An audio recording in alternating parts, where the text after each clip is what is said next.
Hello guys, I am from .NET team and here I am showing some most asked interview questions on .NET and C# threading. Question 1. What is difference between process and thread? A process is started when you start an application. A process is a collection of resources like virtual address space code, security contexts, etc. A process can start multiple threads. Every process starts with a single thread called primary thread. You can create a number of threads in a process. Threads share the resources allocated to process. A process is the parent and threads are his children. Question 2. What is difference between thread and task class? Tasks are wrapper around thread and thread pool classes. Below are some major differences between threads and tasks. A task can return a result, but there is no proper way to return a result from thread. We can apply chaining on multiple tasks, but we cannot do this in threads. We can wait on tasks without using signaling. But in threads we have to use event signals like auto reset event and manual reset event. We can apply parent-child relationship in tasks. A task at one time becomes parent of multiple tasks. Parent task does not complete until its child tasks are completed. We do not have any such mechanism in thread class. Child tasks can propagate their exceptions to parent. Task and all child exceptions are available in aggregate exception class. Tasks has inbuilt cancellation mechanism using cancellation token class. Question 3. What is interlock and their functions? Interlocked functions in .NET are useful in multi-threading programs to safely change the value of shared variables. By default, C# variables are not thread safe. When we apply addition, subtraction or checking the value of variables, multiple threads can corrupt the variables. For preventing these dirty reads, we can use interlocked functions. Interlocked functions can only work on int, long, double and float data types. Below are some interlocked functions. Add function is used for safely adding the value into int variable. Increment function is used for safely increase the value of int variable by 1. Decrement function is used for safely decrease the value of int variable by 1. Exchange function is used for safely set the new value into value location. Compare exchange function first check the old value in location 1 to comparent value. If both are equal, then only it set the new value into int value location 1. Question 4. What is auto reset event and manual reset event? Auto reset event is used when we have to unlock only one single thread from several waiting locked threads.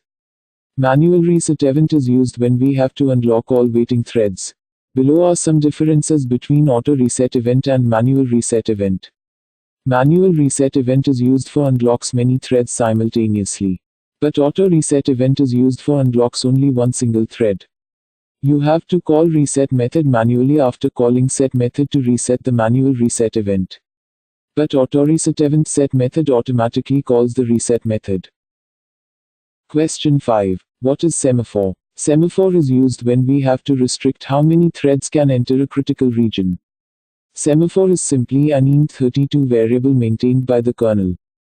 We have initialized the semaphore variable. We specify the count how many threads can enter into critical region at a time. A thread waiting on a semaphore blocks when the semaphore is 0 and unlocks when the semaphore is greater than 0. Below is the syntax of initializing and using semaphore. In the next slide, I'll show an example of semaphore.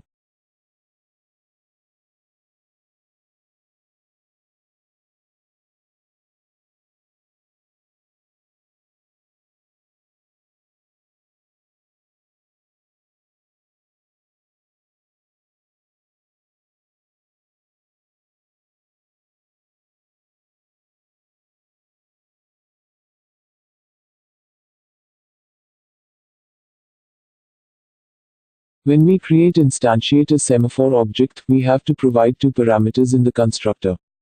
First one is the initial count and second one is maximum count. Maximum count denotes the maximum number of threads that can enter concurrently.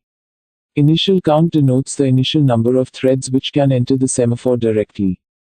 Threads enter the semaphore by calling the wait1 method and release the semaphore by calling the release method. You can release multiple threads by passing the count in the release method. By default, release method takes one and only release one thread. Question 6. What is mutex? Mutex works similarly like auto reset event and releases only one waiting thread at a time. In the auto reset event, any thread can call the set method and unlock a waiting thread. But mutex object remembers the thread which got the mutex object, and only that thread can release the mutex.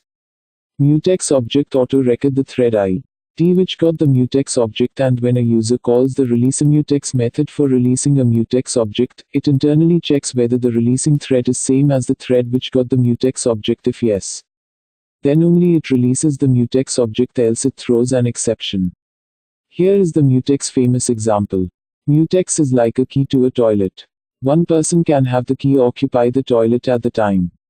When finished, the person gives freeze the key to the next person in the queue. Question 7. What is lock function? Lock is another synchronization mechanism in C# and one of the famous multi-threading interview questions in NET. It restricts the critical region so that only one thread can enter a critical region at a time. Locks needs an object to continue its operation. It apply a lock on a target object and only one thread can lock that target object at a time. Below is the example of lock object. Question 8. What is reader-writer lock? Slim. Reader-writer lock is useful in multi-threaded programs where mainly threads needs only read access and occasionally some thread want to update the shared data. Reader threads takes the reader lock on shared data by calling interreaderlock method of reader-writer lock. Slim. In the reader lock, no other threads can update the shared data. Thread exits from critical region by calling exitReadLock method. When any thread want to update the data, it call the enterWriterLock method. After the enterWriterLock, only one thread can modify the data and no other threads cannot read the data. Question 9. What are concurrent collection classes? .NET Framework Class Library (FCL) provides 4 thread-safe collection classes in the system.collections.concurrent namespace. Concurrent queue function provides a thread-safe first-in first-out FIFO data structure. Concurrent stack function provides a thread-safe last-in first-out LIFO data structure. Concurrent dictionary function provides a thread-safe collection class to store key-value pairs. Concurrent bag function provides a thread-safe collection class to store objects in an ordered way. Question 10. How can you make singleton class thread safe? To make singleton class thread safe, we can apply double-check locking algorithm. In this algorithm, we can put 2 if conditions to check object is null or not. First if condition checks if the object is not null, then return the already created object. Second condition we put inside the lock to check if object is null, then only create a new object. The benefit of putting inside condition is to check if multiple threads bypass the first condition at the same time and waiting for their turn to take the lock. Then in this case both threads will create a new object. For stopping the above issue, we have to put the second condition. In the next slide, I'll show an example of double-checking locking.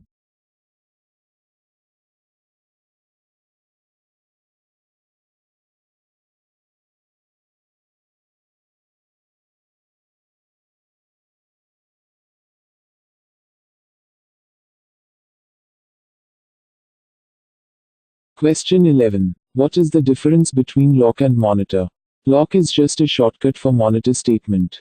Compiler internally converts lock statement to monitor.enter and exit statements. Monitor class provides some useful method which is not in lock statement. These methods are very useful in advanced scenarios. Monitor provides try-enter method. This method is useful when we need to provide timeout value. Try-enter is also useful when we have to check whether lock is taken or not. We can pass a boolean parameter which returns true if lock is taken, else returns false. Pulse method notifies a waiting thread of a change in the locked object state. Wait method release the current acquired lock and block the current thread until it reacquires the lock. Please like my video. This will motivate me to make more videos.